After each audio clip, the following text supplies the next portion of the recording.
This concept is part of how I learned how to activate bliss, and I can be blissful throughout my day. We're asking because we don't doubt that you've figured it out. We don't doubt that you've accomplished it and that you can accomplish it at will. We just have a couple of questions about it. And the most significant question is, can you feel that there's not struggle while you're doing it? There's not trying. There's an expectation of finding it. Can you apply to your technique or your experience the concept that we're offering here with such deliberate intensity, the getting out ahead of it quality of it? Describe what you're doing. I need to get out of my own way and just focus on the love and bliss. So sometimes are you so much in your own way that you can't do it? Absolutely, yeah. And if I'm so distracted by all this that's going on. So the first thing then is recognizing whether this is a probable moment in time to do it. And this is really the point that we're making. It's recognizing, have I gotten out far enough ahead of it that this is a likely time for me to tap into that? Because if it's not a likely time for me to tap into that, then I'm faking it till I make it, or I'm efforting too much. And in all of that, I'm just making it worse. You see what we're getting at? But if I'm aware of how I feel, and I've been caring about how I feel, and I've been taking baby steps, so to speak, about feeling good, and I found in my pile of sticks some of those surefire sticks that always feel good, so I am getting out ahead of it. You help because your expectation is that something good's going to happen here. It's why you're here. When Esther stands at the podium, it just takes seconds for her to just let go of everything, and her vibration just becomes equivalent to the vibration of us. You saw something that doesn't happen very often, in fact maybe never, where as Esther is let go and is allowing us, she thinks of something, and when she did, she felt the sort of resistance in the energy, because her human thought is resistant to her non-physical thought. Can you sort of get what we're talking about? When Esther allows Abraham to flow purely through her, there's no resistance in that. Sometimes people will say, can I give you a hug? And if it's the last conversation before a segment of refreshment, often we just give into it and allow it to happen. But usually we say, not a good idea, because it's disruptive to Esther's energy. You can see why. So this whole conversation is about understanding my readiness to put my foot on the gas. Yes? And if you're not tuned in, tapped in, turned on, then don't do it. There's practice which creates ease and flow with it. The more I practice it, the easier it gets. It doesn't feel like I'm forcing it. So let's talk about why. Expectation changes. That's like with Esther. She would never even fathom walking over here with you all waiting and not being able to reach Abraham. That never enters her mind, because 100% of the time, one time a dog killed a chicken and she couldn't find us. Jerry said, go get Abraham. Esther was too distraught. She couldn't find us. But under these conditions, she has never not been able to reach us, and so she just always does. And so what were you saying? Through practice, it's easy, and I'm asking if through practice, but this is the distinction that you're helping us to offer here. Through practice that's in alignment with the laws of the universe. There are a lot of people who practice working hard. There are a lot of people who practice sacrifice. There are a lot of people that practice struggle. And while they get results in relationship to others that are practicing the same sort of struggle, they don't get the success that they really want, which is this sublime bliss that you are describing. So you got to know what you're feeling for, don't you? You got to know that you're feeling for relief, you're feeling for ease, you're feeling for flow, and eventually you're feeling for power. But don't feel for power before you've found ease. Don't try to get the power from the universe until you've eased yourself into knowing that you are up to speed with it. Does that make sense to you? So what was your point? We know you came here to tell us something. We know you came here to demonstrate something, and we know for sure that it's exactly the thing that we're talking about here.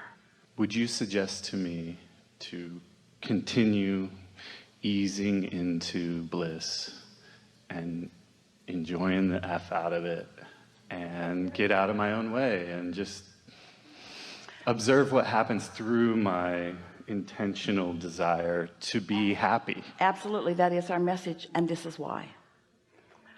Through life as you live it, and you can't stop it, life is continuing to come to you as you are offering your vibration. So wherever you are, and it's fine. Wherever you are. So like Esther with the airline, that's where she was. She had no choice but to live it out, because that was her point of attraction, and nothing other than that was going to be her experience. She had no choice. In other words, it is what it is, and what it is being demonstrated to her in the moment. Yes?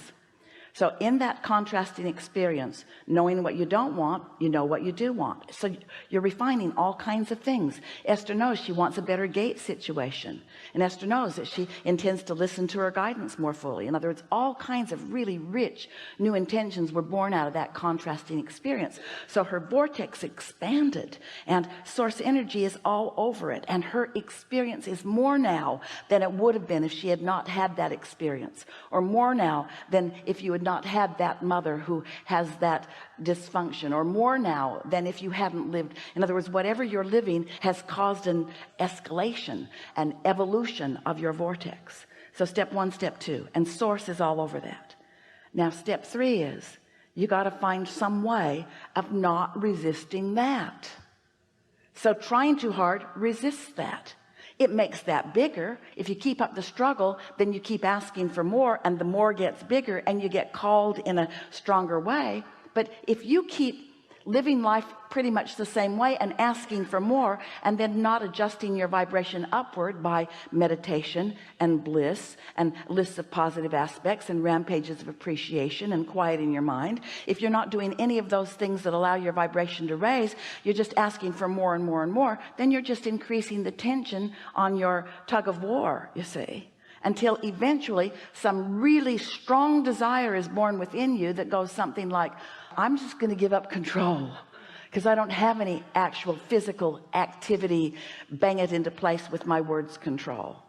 And so yes, that's exactly what we would encourage you to do.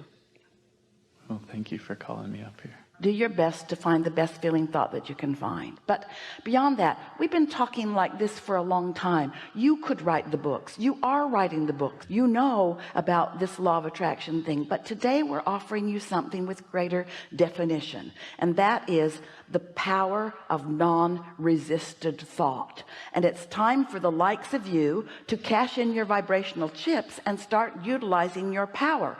And you bring to us really good words. Your power is evidenced by your bliss. Your power is evidenced by your ease, by your clarity, not by your struggle and sacrifice. And so we say to all of you, you've lived enough life and put enough in that vortex to keep yourself busy for 20 or 30 lifetimes. You don't need to keep struggling in order to goose that up. Oh, you will continue to goose it up. Esther put new stuff in it this weekend. You will continue to goose it up.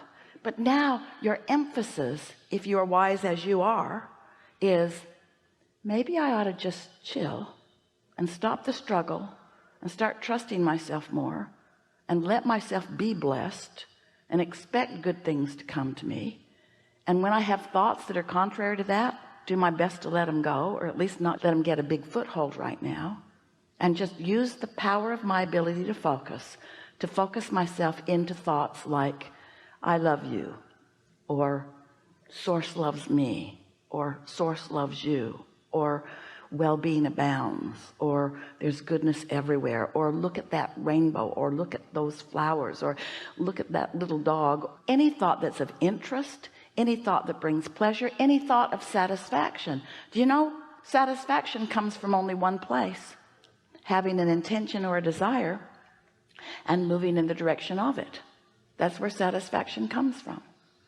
If you have a desire and you're moving in opposition to it, you're dissatisfied. But if you have a desire and you're moving in the direction of it, then you feel satisfied. And with just a little bit of awareness of this, you can take those bumps out of your path. You can begin to live in the ease and flow and eventual true power that is yours. This is the energy that creates worlds that is flowing through your focus. But somehow you have assigned yourself a humility that says I don't really deserve this, that there's power outside of me that I don't possess. And we say, but it shouldn't be that way. There's no power outside of you. It's all being offered to you. It's all being revealed to you. You've just got to realize it. And how do you do that? You be nice to yourself. You do more things that feel good. You do more things that are funny. You spend more time with people that are nice to be with.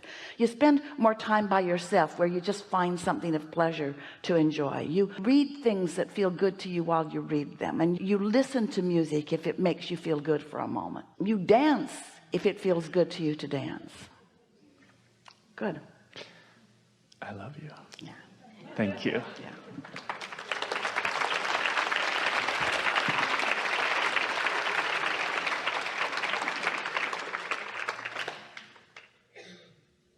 Do you think you're nice to yourself? Could be nicer, couldn't you? Do you know one of the nicest things that you could do for yourself is to find something about somebody that you appreciate? That's one of the nicest things that you can do for yourself. Isn't that tricky? Feels like you're doing it for them. It's the nicest thing you can do for you.